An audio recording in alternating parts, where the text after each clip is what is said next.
নমস্কার বন্ধুরা, কেমন আছো সবাই? ক্যামিনি ব্লগে তোমাদের স্বাগত। বন্ধুরা, আজ 25শে ডিসেম্বর, বড়দিন। কেক তো খেতেই হবে। আর এবারে কেকটা আমাদের কাছে যেন খুব স্পেশাল। কেন বলো তো? কারণ এবার আমরা ঠিক করেছি দোকান থেকে কেক এনে আর খাবো না, বাড়িতেই বানিয়ে খাবো। তাই এখানে কেক বানানোর সমস্ত সরঞ্জাম নিয়ে এলাম।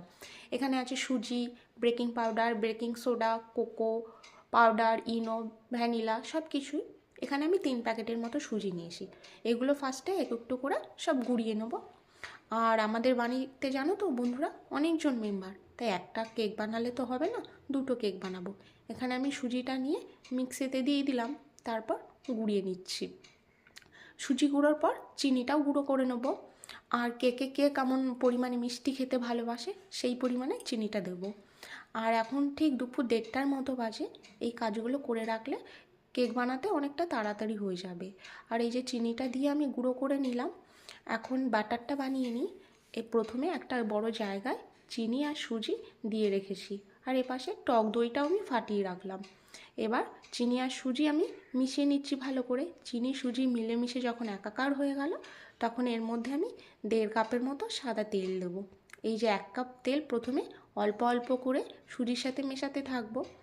তারপর যখন দেখবো আরও তেল লাগবে, তখন আমি আরও 1/2 কাপের মতো তেল দেবো। দেখো সুজিটা এখনও ভালো করে মিশে যায়নি, তাই আরও 1/2 কাপ তেল দিলাম। এবার দিয়ে আমি আরও একবার ভালো করে মিশিয়ে নিচ্ছি। দেখো সুজিটা এখন খুব ভালো করে মিশে গেছে। তেলটা যেমন দেওয়া হবে, কেকটা কিন্তু ঠিক ততটাই ভালো হবে।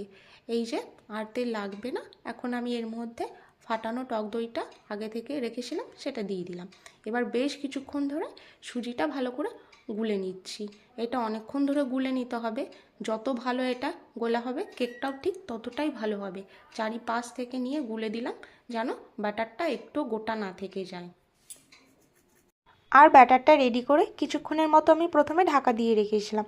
তারপর এর মধ্যে এক এক করে cocoa powder, baking soda, vanilla, Eno সব কিছু দিয়ে ভালো করে গুলে নিলাম।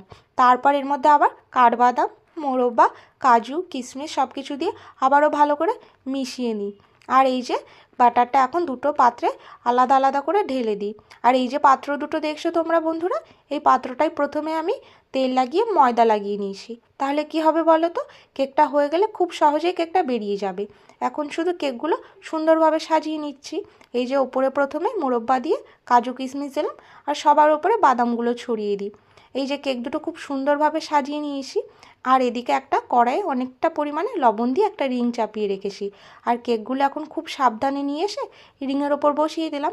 এখন কেকগুলো 1.5 ঘন্টার মতো ঢাকা হয়ে থাকুক, তাহলে ততক্ষণে হয়তো হয়েও যাবে। আর এদিকে 2টোও বেজে গেছে, ভাত খাওয়ার সময় হয়ে গেছে। দাদু ঠাকুমাকে খেতে দেবো, তাই দাদু ঠাকুমার ভাতগুলো বেড়ে নিলাম। আর এই যে দাদুকে খেতে দিয়ে দিয়েছি, ঠাকুমাকেও খেতে দিয়ে দিলাম। ঠাকুমা এদিকে ঠাকুর প্রণাম করছে, আর আমরাও এদিকে ভাত খেতে চলে এসেছি। আর বন্ধুরা, আমার এইরকম নতুন নতুন ব্লগ ভিডিও দেখতে তোমরা চ্যানেলটা অবশ্যই সাবস্ক্রাইব করো কিন্তু। আর এই যে 1.5 ঘন্টা হবার পর কেকগুলো দেখতে এলাম। কেক দুটো হয়েছে কিনা একবার দেখে নিই। প্রথমে একটা ছুরি নিলাম, নিয়ে কেকের ভেতরে ঢুকিয়ে দিলাম। কেকটা যদি কাঁচা থাকে ছুরিতে, তাহলে ব্যাটারটা লেগে যাবে, কিন্তু ছুরিটা একদম পরিষ্কার আসে, তার মানে কেকের ভেতরটা একদম হয়ে গেছে। এবার এই কেকটাও একবার ভালো করে দেখে নিই। এই দেখো, এই কেকটাও পুরো ভেতরে হয়ে গেছে, ছুরিটা একদম পরিষ্কার আছে। কেকগুলো আস্তে আস্তে এখন নামিয়ে নিই। এটা কিছুক্ষণ ঠান্ডা করি প্রথমে কেকগুলো। আর বন্ধুরা, এই কেকে আজ যে মোরব্বাগুলো দিলাম, সেগুলো কিন্তু সবই আমাদের বাড়ির বানানো। দেখো কেক দুটো কত সুন্দর হয়েছে দেখতে। এত সুন্দর বাড়িতে বানালাম আমরা কেক, কিন্তু বিশ্বাসই করতে পারছি না। এখন কেকগুলো আস্তে আস্তে করে কাটিং করে নিই। আর বন্ধুরা, আজকের ব্লগটা কেমন লেগেছে তোমরা কিন্তু অবশ্যই আমাকে জানাবে। আমি তোমাদের আরও নতুন নতুন ব্লগ ভিডিও দিতে থাকবো। তোমরা শুধু বন্ধুরা আমার পাশে থেকো সব সময়। আজকের মতো আসি। তোমরা সকলে ভালো থেকো, সুস্থ থেকো। Tata, bye bye.